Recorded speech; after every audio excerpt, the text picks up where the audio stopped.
मध्यमवर्गीयांच्या घरात आज एक विषय सगळ्यात जास्त चर्चेत आहे, महागाई। आणि त्या महागाईचं सर्वात मोठं कारण काय असेल तर इंधन दरवाढ।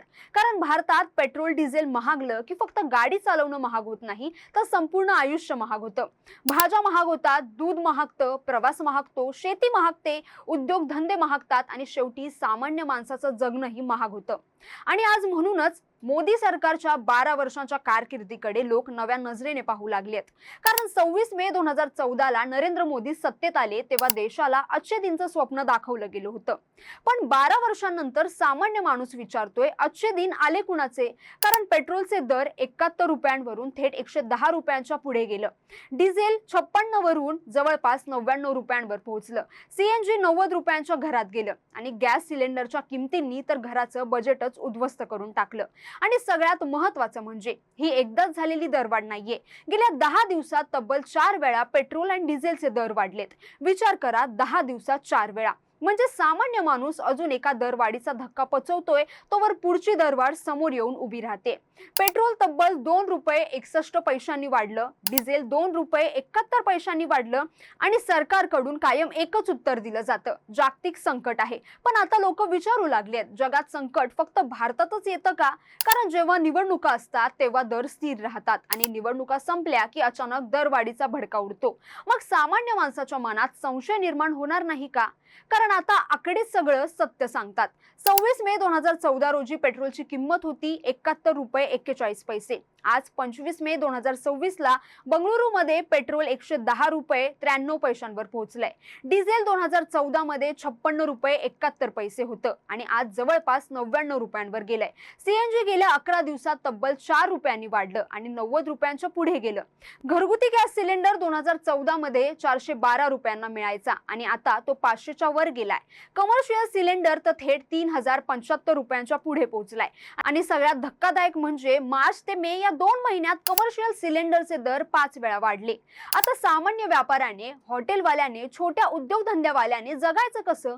कारण इंधन दरवाढ ही फक्त पेट्रोल पंप पर्यंत मर्यादित राहत नाही, तिचा परिणाम थेट प्रत्येक घरावर होतो। आज एखादा नोकरदार माणूस रोज 30 ते 40 किलोमीटर प्रवास करतो, त्याचं महिन्याचं पेट्रोल बजेट हजारोंनी वाढलंय। डिलिव्हरी करणारे मुलं, कॅब ड्रायव्हर्स, ट्रक ड्रायव्हर्स, मोठ्या व्यापाऱ्यांपासून ते ऑफिसला जाणाऱ्या कर्मचाऱ्यांपर्यंत सगळेच भरडले जात आहेत। आणि म्हणूनच आता सगळ्यांच्या तोंडून एक वाक्य ऐकायला मिळतंय, कमाई वाढत नाहीये पण खर्च दर महिन्याला वाढतोय। आणि सर्वात मोठा फटका बसतोय तो शेतकऱ्यांना।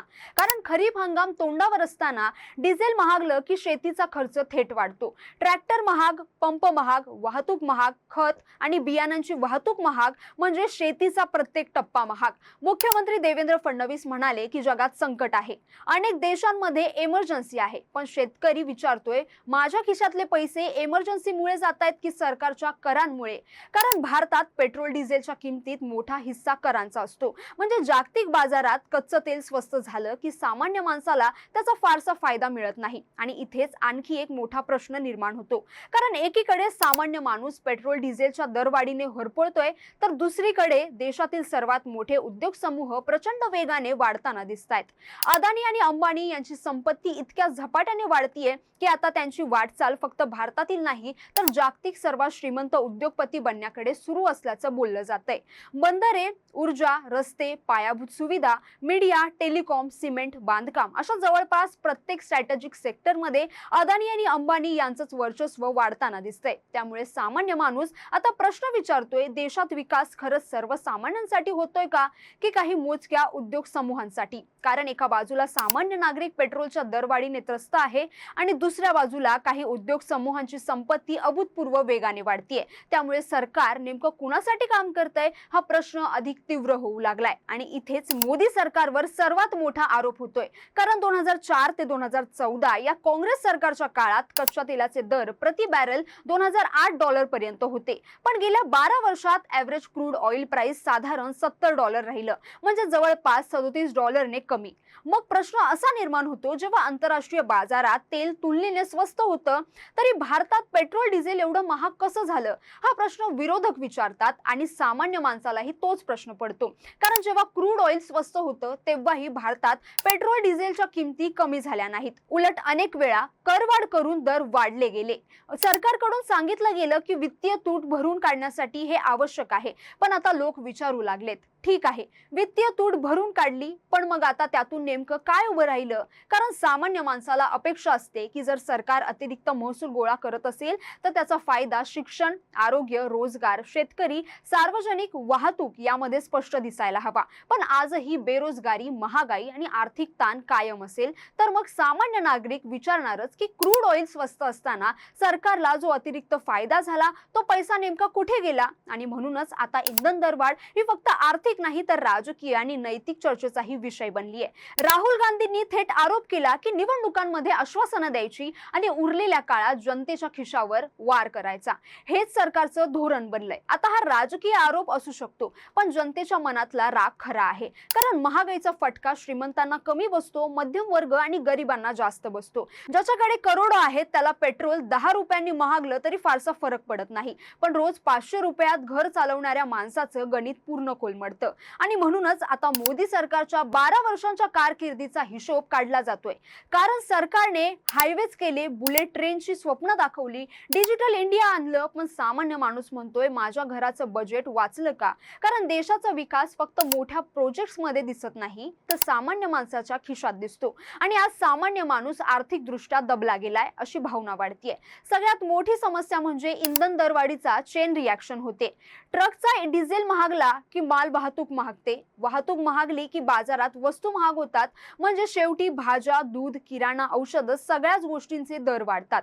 म्हणूनच अर्थतज्ञ सांगतात की पेट्रोल डिझेल ही फक्त फ्युएल प्रोडक्ट नाही तर संपूर्ण इकॉनॉमिकची नव आहे, आणि त्या नववर दरवाढीचा ताण आला की संपूर्ण इकॉनॉमीवर परिणाम होतो। आणि म्हणूनच आज देशात एक मोठा प्रश्न विचारला जातोय, मोदी सरकार खरंच इंधन आघाडीवर अपयशी ठरलंय का? कारण 12 वर्षांनंतरही सामान्य माणूस महागाईपासून सुटलेला नाहीये, उलट प्रत्येक वर्षी नवीन दरवाढीचा सामना करतोय। आणि जेव्हा सरकारकडून जागतिक संकटचं कारण दिलं जातं तेव्हा लोक विचारतात मग निवडणुकांपूर्वी संकट सुटलेलं असतं का?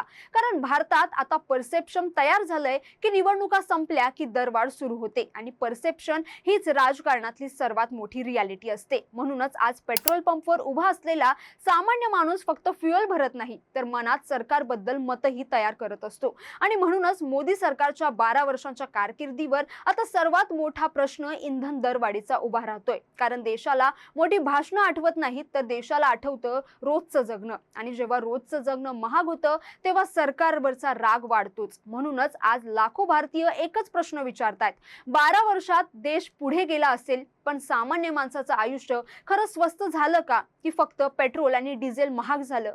तर तुम्हाला या सगळ्या परिस्थितीबद्दल काय वाटतं? तुमचं मत आम्हाला नक्की कमेंट करून कळवा, आणि अशाच व्हिडिओसाठी टाइम महाराष्ट्राला फॉलो आणि चॅनलला सबस्क्राईब करायला विसरू नका। धन्यवाद।